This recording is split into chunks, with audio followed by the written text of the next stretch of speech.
Mark 13, verse 20. And unless the Lord had shortened those days, no flesh would be saved.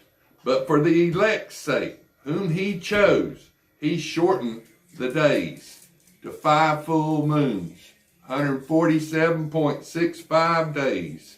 Then if anyone says to you, look, here is the Christ, or look, here is there, do not believe it.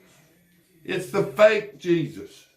For false Christ and false prophets will rise and show signs and wonders to deceive, if possible, even the elect. But take heed, see, I have told you all things beforehand. But in those days after the tribulation, the elect will have a 10-day tribulation. We read that in Revelation 2.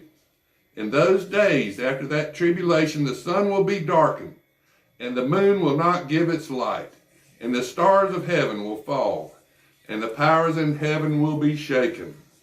Then they will see the Son of Man coming in the clouds with great power and glory. The real Jesus comes at 777. He's coming riding a great white war horse. He's going to have 10,000 warrior angels with him, probably more than that. And he's going to have a great iron rod of correction in his hand. Iron burns orange, and a war horse, a white war horse, is white. And then he will send his angels and gather them together, his elect, from the four winds, from the farthest part of the earth to the farthest part of heaven. Now learn the parable from the fig tree. When its branch has already become tender and puts forth leaves, you know that summer is near. So you also, when you see these things happening, know that it is near. You're getting all the signs you need. The two witnesses come 10 days before 666. So then you know for sure it's coming.